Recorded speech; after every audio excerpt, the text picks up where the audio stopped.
बनी का है गुलजार। ये ठीक है। नहीं तो हमारे राहुल भाई हम लोगों के बीच में पधारे हैं। आज इस देश में मोदी सरकार में सारे किसान जो सबका भरण पोषण करते हैं वो आज भिखारी का ऐसा बन गया है। हम अपने महान नेता इस देश के राहुल भाई से निवेदन करेंगे, एमएसपी को कानूनी दर्जा दिलाने की लड़ाई आप हमारे तरफ से लड़िए। हम लोगों का हाल दिन ब दिन नीचे से नीचे गिरते हुए चला जा रहा है और वो आपके सामने खुद दिखाई दे रहा है कि कितना कमज़ोर सब 10 बीघा 12 बीघा 15 बीघा खेती करने वाले लोग हैं। लेकिन सबका हालात को आप देख रहे हैं, अपने सामने देखिए कितने कमज़ोर और नहीफ हैं। मजबूर हो कर के ये किसान का आल औलाद पंजाब, दिल्ली, हिमाचल प्रदेश या दीगर दूसरे जगह जा रहे हैं, जो बड़ी दुख की बात है। और हम लोगों को एमएसपी तो सिर्फ सुनाई देता है, इसका कहीं दूर तक कहीं कोई अता पता नहीं चल रहा है। उत्तर प्रदेश में भट्टा परसौल एक जगह है, वहाँ जाकर मैंने ज़मीन का मामला, किसानों की ज़मीन का मामला जाके छेड़ दिया। उसके बाद हिंदुस्तान की पूरी मीडिया मेरे पीछे पड़ गई, बिल्कुल उनका बर्ताव बदल गया। क्यों? क्योंकि जो किसानों की ज़मीन की बात थी उसको मैंने जाके उठा दिया। उसके बाद भट्टा परसौल के बाद यूपीए ने, कांग्रेस पार्टी ने ज़मीन अधिग्रहण बिल पार्लियामेंट में पास किया।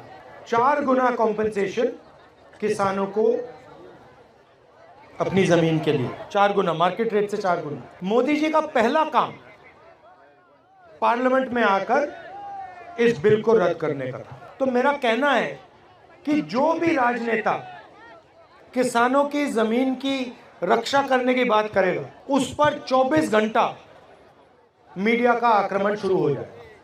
अब यहाँ पे ये आपका एसएसबी का है, कानून के मुताबिक अगर ये ज़मीन इस्तेमाल नहीं की गई तो 5 साल के अंदर आपको वापस मिल जानी चाहिए, ये कानून है। मगर यहाँ पे हिंदुस्तान की सरकार ज़मीन अधिग्रहण बिल के कानून को तोड़ दी। और मैं आपको आश्वासन दे सकता हूँ कि अगर हमारी सरकार आएगी तो एकदम ये जो आपका काम है हम करके आपको दे देंगे। किसानों को चारों ओर से घेरा जा रहा है, आपकी ज़मीन छीनी जा रही है, आपसे ज़मीन ली जाती है, अदानी जी जैसे बड़े बड़े उद्योगपतियों को फ्री में तोहफे जैसे गिफ्ट में दी जाती है। दूसरी तरफ से खाद, बीज, इन चीज़ों में आप पर दबाव डाला जाता है, आपसे पैसा छीना जाता है।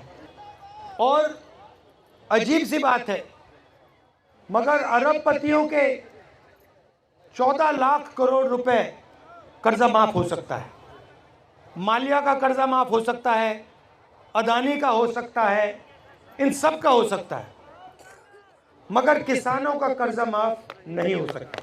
हिंदुस्तान के हर नागरिक की कम से कम प्रोटेक्शन होनी चाहिए। तो अगर हम किसानों की रक्षा नहीं